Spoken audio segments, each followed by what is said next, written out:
I'm Lani. Welcome to today's podcast, and we are going to talk about seasonal wellness. So this should be short and simple and fun.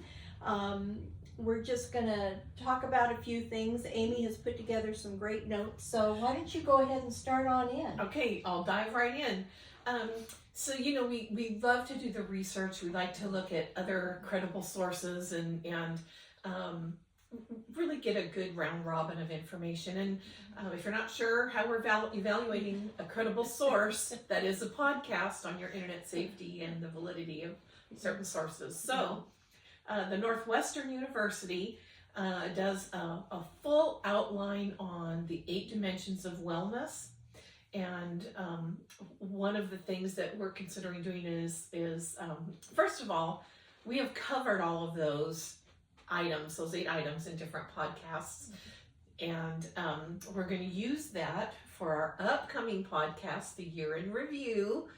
So don't miss that. Yeah, that'll be fun. So those 8 dimensions of wellness are physical, which is where we're going to focus today, emotional, social, intellectual, growth mindset, if you remember that one, environmental, spiritual, vocational, and financial. And I am so impressed with us. We have covered that gamut with you over the year. Yeah, so and it's not even been a full year. I think we hasn't. started in February, wasn't it? We're just impressive, ask us. And you're impressive because you're here with us. But today we want to focus on the physical, the things that we can be doing as we're moving into cold and flu season to really help stave off some of those viruses and germs. And understandably, we are all much more aware of things that we can be doing on the tail end of the pandemic still. So we're going to explore, a little bit of those things. We'll talk about hand washing, of course. But some of the other things that we can be doing, and some of them are more important in different regions. For example, Lonnie and I are not going to be getting snow, so we won't be investing in snow boots, but we're going to talk about that anyway. Actually, I have a pair. I do too, but that's if I go visit my folks in Oregon, and they get cold. Mine went for a trip to Alaska. But in general, that's not something that we would need in our area. But anyway, so we're going to dive into some actions to consider doing, and as we like to do, we're going to tag team those things. Do you want to start us off on washing our hands, which is pretty basic? Well, sure. That's really important. And anytime you're dealing with food prep, even in between handling the different foods, it's really good to wash your hands. But they have these sterile pads that you can put in your purse and take out, so you can clean your hands when you've been in a public restroom, when you've been grocery shopping, when you've been at a restaurant. It's just really good idea to keep your hands clean. I know that I've been in some public places that I haven't had the sterile wipes or anything, and I'm constantly doing this with my nose, and I've ended up getting pretty sick. So this is really important. Yeah, and watching those high contact surfaces that Lonnie's talking about. Yeah. Pens, counters, shopping carts, door handles. What else? The stair rails, if you're going up and down, elevator buttons, touch pads. The public market screens. Yeah. Restroom fixtures. Oh yeah. In fact, when I use a public restroom, I double line the seat and I wash my hands, and I'll dry my hands, and then I grab another towel to open the door because I don't touch anything after I've washed my hands. And then trying to find a trash can to throw that into without touching the inside of what I've opened that door with. Maybe I have an issue there, but I think we all deserve to have an issue having survived the pandemic. Well, yeah. And there's a lot of stuff going around now, too. Yeah, we don't have complete understanding of everything. That's true. Yeah. And remembering that there is a trick to washing our hands. Warm water, good soap. What is it? Happy birthday That's right. to you. That's right. Happy birthday to you. Why, thank you. Because it is our birthdays. It is our birthdays. She's the 4th, I'm the 5th. Can you believe that? Well, and more importantly, Godzilla was the 3rd. But that's a whole different story. And even beyond that, my grandson is the 7th. My son's a Marine, so the birthday is on the 11th. And my other grandson is on the 12th. One of our besties is the 6th. Wow. And we've got another one the end of the month. Anyway. Yeah, November. So happy birthday, yeah. Novembers. We're celebrating you. Okay. The other thing is watch where you put your bags. You know, don't go into a public restroom, put your purse down on the floor, come home and then throw it on your bed. All those germs, it's just really bad. Even with your coat, you know. Your groceries. Yeah. Backpack. Book bag, computer bag. Yeah. Consider wiping those things down, disinfecting those things as appropriate when you're bringing them home. Yeah, especially if you have an autoimmune disease, it's really important that you be very, very diligent about keeping things clean and sterile because you don't want to get yourself sick. So, which can happen so easily if you're immunocompromised. Yes. This one can be difficult for those of us that like to share and help. Don't share food and beverages from their containers. Don't share a sandwich. Oh, do you want a bite of this? Don't share office supplies. Don't share toiletries. I know when we were younger, it's like we used to share makeup and yes, and yes, nail polish. Yes, the entire 6th grade class of girls had pink eye. Yeah. Oh, wow. I hadn't had to deal with any of that. I was very fortunate. Prevent ingesting or touching potential contagions as well.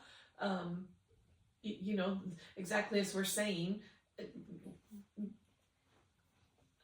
I don't think I have cooties. Would you like some of my water? I noticed that you were coughing. We don't want to do that to each other. Drink more water. I looked this up because I couldn't believe it. I double checked this on multiple sources. 11.5 cups of water a day, 92 ounces every day. And the reason that is so important is has everything to do with our blood production. Keeping our blood circulating keeps our blood, you know, so that it's cleaning itself, trying to keep bugs moving out. It also keeps us. Pardon? I said I get close. I have 22-ounce bottles that I fill and drink, and I go through 4 of those a day minimum. That's pretty good. But and that really helps to know how much you're drinking. Is if you have a water bottle that has, you know what the measurements are, you know how many of those to get in each day. So that's a tip on. That's a good tip. Yeah, excellent tip. It also helps to keep our nasal membranes moist. Which helps them to do their job of filtering. It also, if we are having coughing, sneezing, and even breathing, keeping us moist helps to keep that discomfort down. I have another tip. If you're traveling and you're going to be on a plane or in close quarters with a lot of people, use a Q-tip and put Vaseline or Vaseline. Put Vaseline in your nose, because what happens is if you get any of the bugs, they're going to get stuck to the Vaseline, and then you can eliminate that instead of it going into your system. So I hadn't heard about that. Yeah, that's a tip I heard when I was traveling. It feels icky, but it makes sense. Yeah. Let's see, where else? It's been very helpful. I've not, when I've been traveling in a plane or on a boat or whatever, I haven't gotten sick then. It's usually been where I've been out amongst a bunch of people and touching things and not having the opportunity to wash my hands, and then I end up getting sick. So, but anyway, sorry. It's fine. We like tips. If you've got some tips that are working for you, like the coldies, the zinc lozenges, I know people that absolutely swear by them. Hot soups and teas are also excellent. A reminder there that when you drink something like a soda, which might feel hydrating, it actually takes 8 ounces of water to process 6 ounces of soda. So keep that in mind. I didn't know that. Wow. Font of useless knowledge. What can I say? What about sleep, Lani? Oh, well, sleep is really important to your immune system. That's when you're sleeping is when the healing process is going on in your body. You know, going back to talking about soups, with it being cold weather, the soups just feel really warm. And there are some really good soups that when you're not feeling well, an egg flour soup is one that is a go-to of mine. And all it is chicken broth, and then you whip egg and then drizzle it in the broth when the broth is boiling.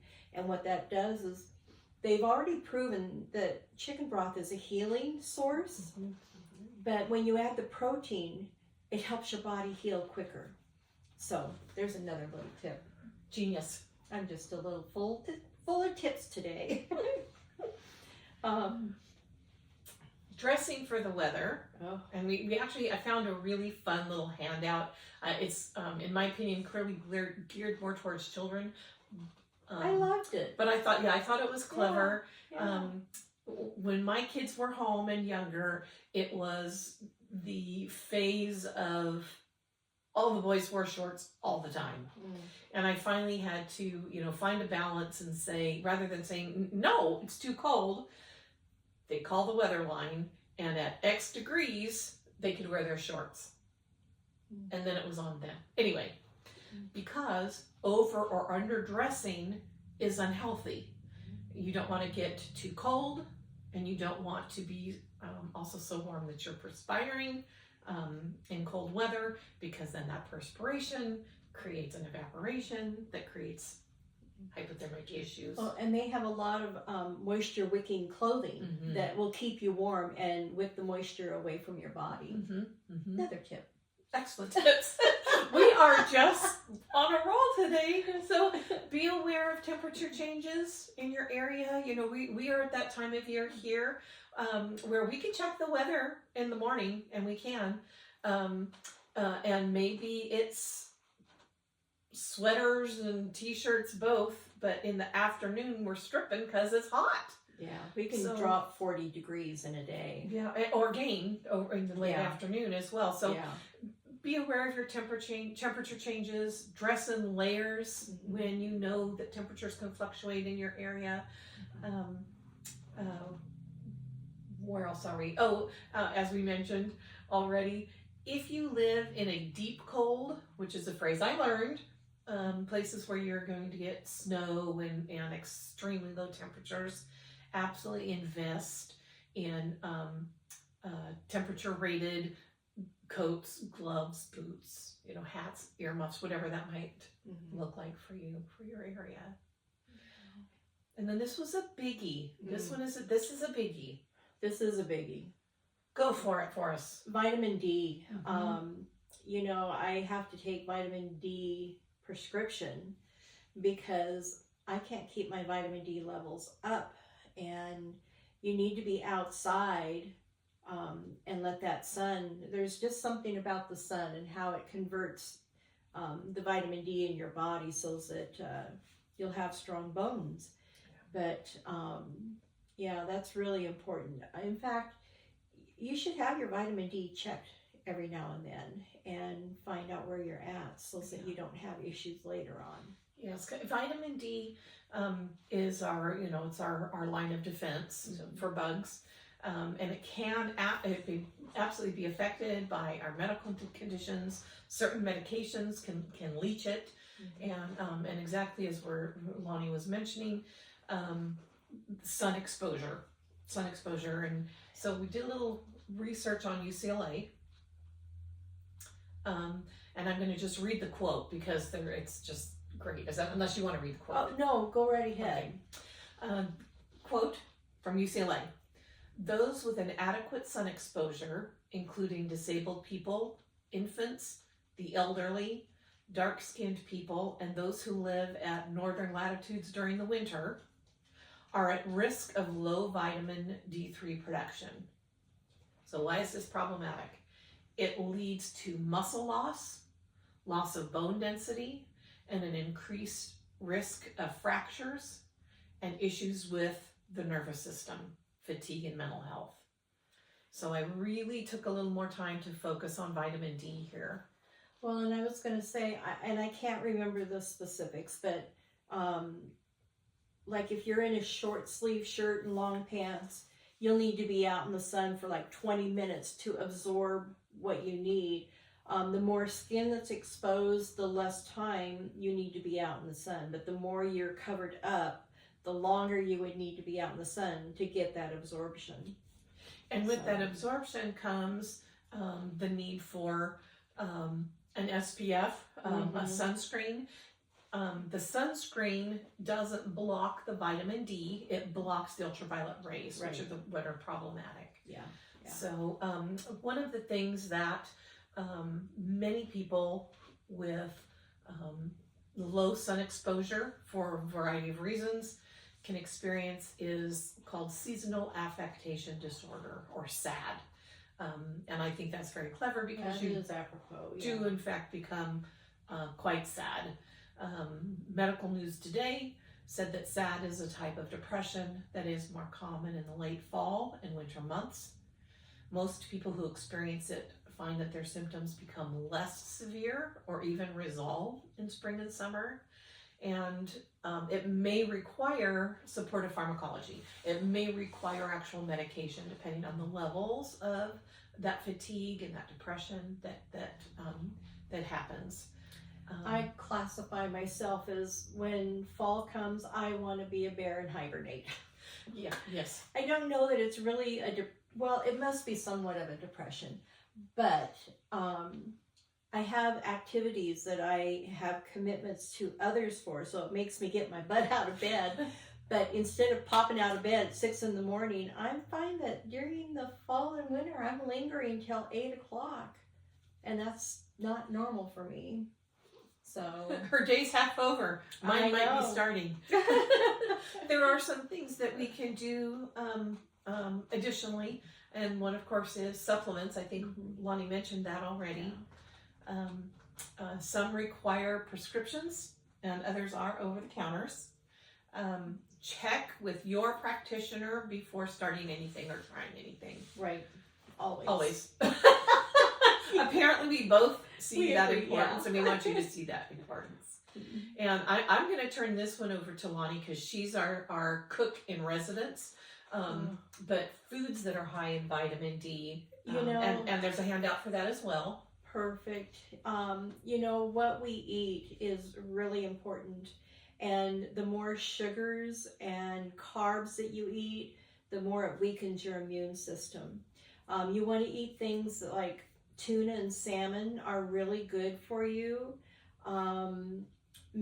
Mushrooms are really good. A lot of your fruits and vegetables are going to be really beneficial because they've got a lot of vitamins and minerals in them. So if you can incorporate more vegetables into your meals during the fall and winter months, and they've got some great squash soups, or you can do an acorn squash dessert. There's just so many things that are fun. But there's the fortified milks. It's recommended. They were recommended by some reliable sources. And I'm with Lani. If you can find some natural sources, that would be the way to go. But we do have fortified foods and produce. What's the difference? What am I trying to say? Dairy products. Yeah. That are fortified with vitamin D. The struggle that I have with the fortified is that they're stripping things out and then have to fortify it back in. So they're taking out all the good natural stuff that's in the food and putting back something else. That's where I have an issue. So you have to decide for yourself what it is that's going to work for you.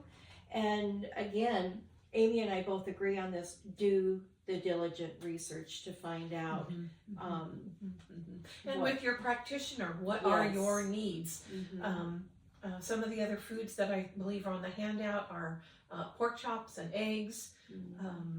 I thought there was something else, but I can't remember. Oh, probably the orange juice, because vitamin C is also very, very helpful, obviously, for Cold and flu, we know about that, but vitamin D is a little known culprit. Yeah, but with your food sources, do your research. Make sure it's good quality food. Because the quality food is what's going to help strengthen your immune system. If you're getting a bunch of chemical foods, that's going to weaken your immune system. That makes sense. Yeah, there's a lot of awareness right now about the super fortified foods, or what do they call them? Oh, drat. Super processed. So the Twinkies aren't going to help you. No.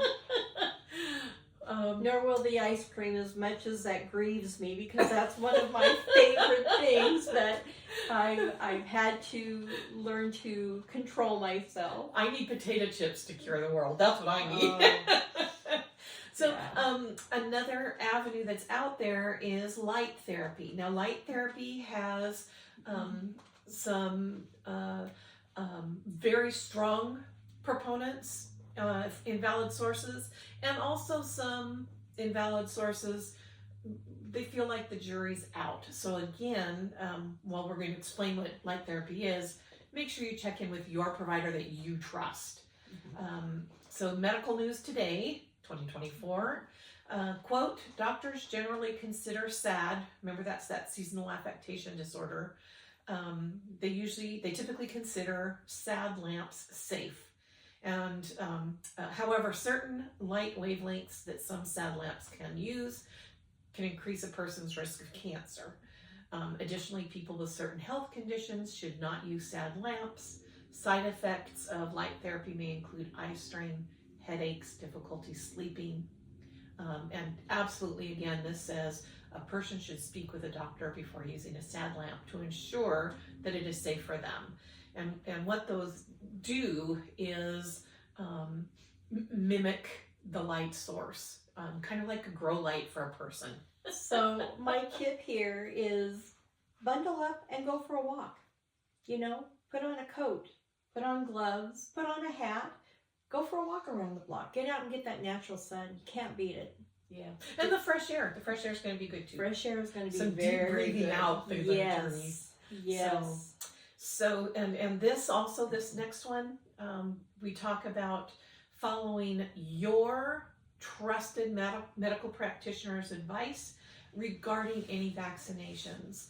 And I say that because, you know, we're hearing a lot about continued COVID vaccinations, flu vaccinations, pneumonia vaccinations.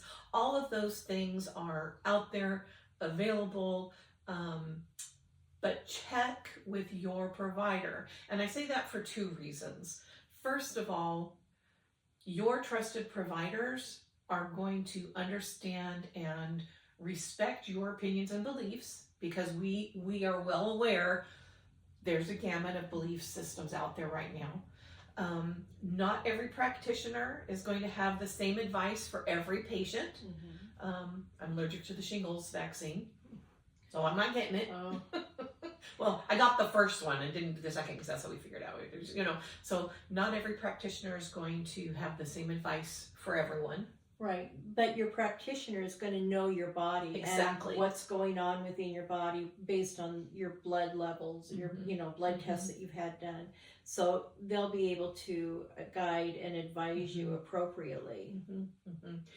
And our last real specific example of that, in addition to your trusted provider listening to your wishes, your beliefs, your opinions, is that the elderly or the immunocompromised may require more or less vaccinated support.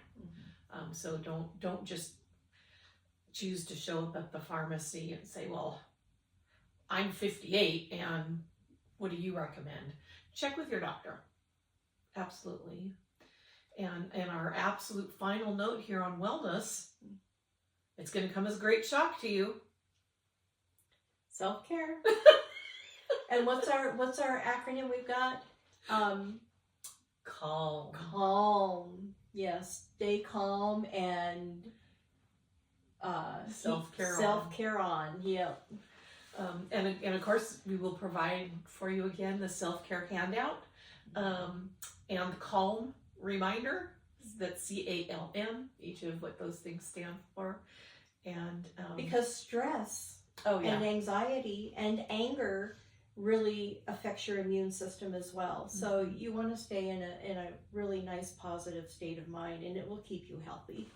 right, absolutely. When we're down or stressed or bugged, the bugs can get to us easier, you know. And I think that's what we have for you today. If you have any questions, of course, you know how to find us. What do you mean self-care? I haven't seen the self-care podcast yet. Oh, force us to pass that along to you. Well, this is where we'll end today, as Amy said. And next week, we're going to talk about a year in review, as she shared earlier. So that should be a lot of fun. So remember to subscribe and hit the notification bell so you don't miss an episode. And we'll have more tips and adulting advice. We post these weekly on Mondays. So if you have value in what we've been sharing, you know, we'd love to hear from you. Post a comment, hit the like button. And until next time, have a fabulous week. And be well. Bye-bye. Bye.